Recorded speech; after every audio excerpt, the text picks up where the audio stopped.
We saw this awkward moment between Yuki Tsunoda and Daniel Ricciardo on the cooldown lap of the Bahrain Grand Prix. And like you, when I first saw that, I was thinking to myself, is that really necessary? It's the first race of the season, maybe just calm down a little bit. But after doing some digging, I realised that there is a lot going on under the surface at RB, and any mistakes from the drivers could mean a lot for the outcome.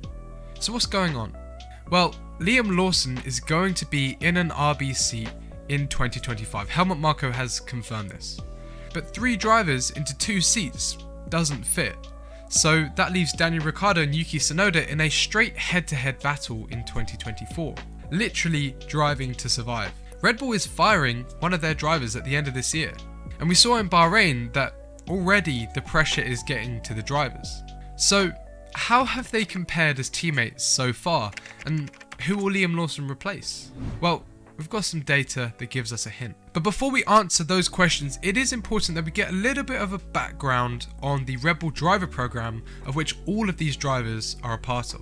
Now, this driver program is a talent scouting initiative for young racing talent, where they get picked up in karting or F4, and hopefully with the connections that Red Bull have, if they're good enough, it will take them up the ranks through F3, F2, and if they're really good, F1.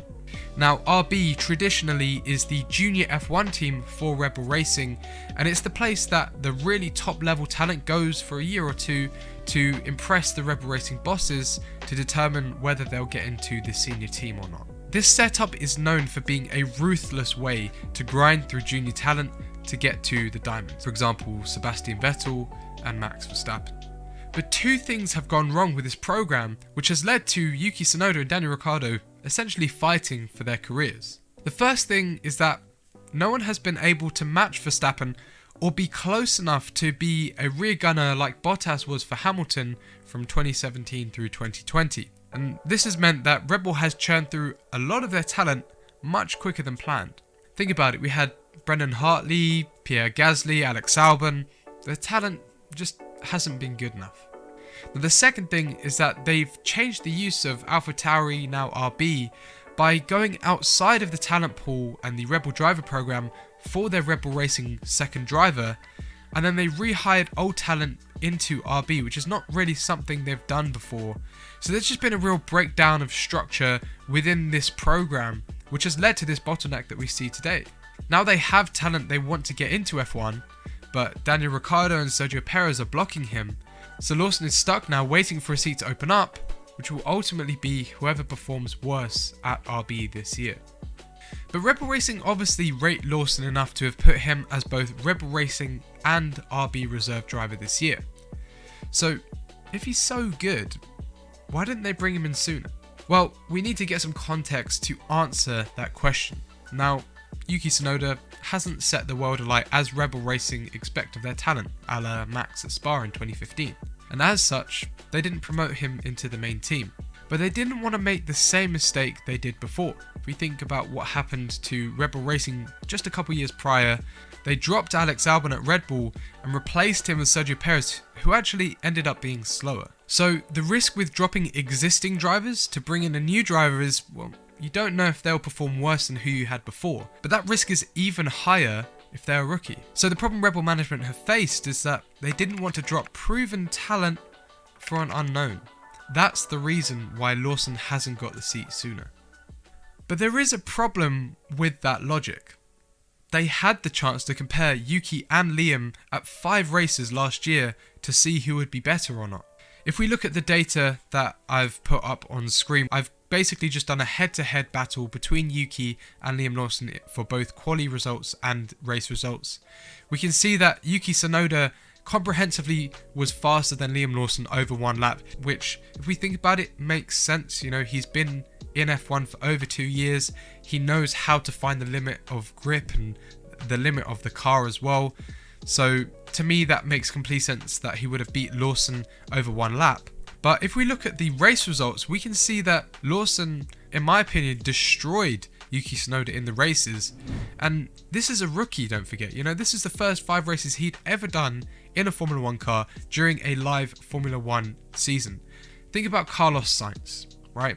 When he joined Toro Rosso with Verstappen as his teammate in 2015, he was good, but think about how well he's doing now at Ferrari alongside Charles Leclerc. In my opinion, he's taking it to Leclerc, which is why he's so good and why he's able to compare to someone like Charles Leclerc, who's widely considered one of the top 3 fastest drivers on the F1 grid at the moment. So we can see that Lawson is a similar position right now to Carlos Sainz. Think about how much potential there is for improvement in the future, and he's more than proved his worth against Yuki and the fact that he does deserve to be in F1. If Yuki does, so does Liam. Now, to clarify, yes, I do think Yuki did a quietly good job in 2023. This data doesn't discredit Yuki, but it shows just how good Liam is, and there is a difference there. But despite Yuki's abilities, I actually think he's also in a similar position to Carlos Sainz, but in 2016. Now, Sainz performed well at Toro Rosso, but he didn't have the backing, the relationship, the reputation with the Rebel Racing bosses to get into that seat in Spain in 2016. And as we know with Max, the rest is history. Now, similarly, Tsunoda has done a great job, and he showed a lot of progression in his time at AlphaTauri, just like Carlos Sainz did when that team was Toro Rosso. But I don't think he'll be looked upon for that seat at Rebel Racing because of his teammate. Now, in F1, your first point of reference is always your teammate. And Yuki getting team orders at the first race in 2024, it's going to sting. And in a way, it demonstrates the team's confidence in him versus Daniel Ricciardo with the strategies that they were put on in the first place. The fact that Daniel Ricciardo was trusted to be on the softs and come through at the end, and not Yuki, really shows which basket both the RB and Rebel Racing bosses are putting their eggs in. They're going with Daniel Ricciardo. So is that trust in Ricciardo over Tsunoda actually logical? Well, if we have a look at some of this data, again, another head-to-head battle, this time between Tsunoda and Daniel Ricciardo, we can see that of the 7 qualifying sessions and races that they had together, plus 3 sprint races, well, in qualifying, it was pretty neck and neck. You know, I'm fairly confident that if there was an 8th race, Daniel Ricciardo would have tied Yuki Tsunoda at 4 qualifying sessions each. But then in the race, we can see that Daniel Ricciardo was definitely stronger in a Grand Prix. Now again, this data is very, very simplified, and it doesn't tell us the full picture of what was happening in some of the races that these guys were going head to head in. I just wanted to make a quick mention of Daniel Ricciardo's Mexico performance. In qualifying, he qualified P4, but Yuki Tsunoda qualified P15.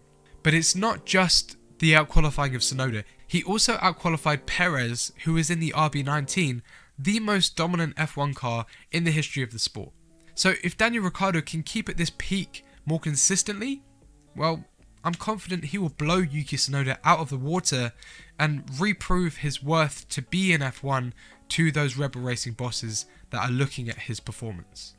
And we saw in Drive to Survive Season 6 just how close Daniel Ricciardo and Christian Horner are. There is a lot of love for Danny Ric in the Rebel team. And as soon as he gives them a reason to replace Sergio Perez, I'm fairly confident they will. And if he comprehensively beats Tsunoda, well, that makes these decisions a lot easier. Lawson goes alongside Yuki at RB, Daniel Ricciardo is welcome back home, Sergio Perez has to say goodbye, but he has got options. 13 drivers are out of a contract at the end of this year, and ultimately, this isn't Rebel's problem. You know, they just need the best driver in the second car, and I would say that Daniel Ricciardo is better than Perez if we're comparing their peaks. Now, this is just one storyline that we should all keep an eye out for as the season develops and seeing how it all plays out at RB. But another thing we are all wondering is how the racing will play out this season. We've had a taster already, but Norris did bring out and give us some hope that the Rebel won't always be as dominant as we saw in Bahrain. It's a long season, who knows what could happen, especially with all the noise coming out of the Rebel camp at the moment. Will it really be closer? Well, if you want to know the answer, you can watch this video.